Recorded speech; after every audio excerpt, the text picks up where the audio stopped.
ரொம்ப நாள் கழிச்சு ஒரு கலர்ஃபுல்லான ட்ராயிங் தான் பண்ண போகிறேன். ரொம்பவே ஈஸியாக இருக்கும். கண்டிப்பாக மிஸ் பண்ணாமல் பாருங்கள். இதுக்கு நான் இங்கே வந்து highlighters and colour pens use பண்ணேன். நீங்கள் வெறும் ஹைலைட்டர் கூட யூஸ் பண்ணி இதை க்ரியேட் பண்ணலாம். எனக்கு கேமராவில் விசிபிளாக இருக்கணுன்றதுக்காக தான் இந்த ஒரு ஸ்டெப் கலர் பென்சில் பண்ணேன்.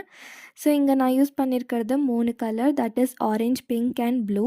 அதை வச்சு முதல்ல இந்த மாதிரி ஃப்ளார்ஸ் மாதிரி நம்ம க்ரியேட் பண்ணிக்கலாம். அது வந்து 2 லேயர்ஸ் ஈச் கலர் வந்து நம்ம கொடுத்துக்கலாம், பிங்க் கலர் வரைக்கும். அப்புறமா மிச்சம் இருக்கிற எம்டி ஸ்பேஸ் எல்லாத்தையும் நம்ம ப்ளூ கலரில் வந்து இந்த மாதிரி பெட்டல்ஸ் வந்து போட்டுக்கணும். அதுக்கும் சின்ஸ் நம்ம ஹைலைட்டர் யூஸ் பண்ணுறதால லைன்ஸ் கொஞ்சம் திக்காகவே வரும். நீங்கள் இந்த பெனில் பண்ணுற ஸ்டெப் வந்து உங்களுக்கு பிடிச்சிருந்தா வச்சுக்கலாம், இல்லைன்னா ஸ்கிப் பண்ணிடுங்க. வெறும் ஹைலைட்டர்ஸில் பண்ணாலே நல்லா தான் இருக்கும். ஸோ கண்டிப்பாக இதை ட்ரை பண்ணி பார்த்துட்டு எப்படி வந்துச்சுன்னு கமெண்ட் பண்ணுங்கள். அண்ட் வீடியோ பிடிச்சிருந்தா லைக் பண்ணிவிட்டு மறக்காமல் சேனலுக்கும் சப்ஸ்கிரைப் பண்ணுங்கள். லேட்டஸ்ட்டாக போட்டிருக்க வீடியோஸும் செக் பண்ணுங்கள். தேங்க்ஸ் ஃபார் வாட்சிங்.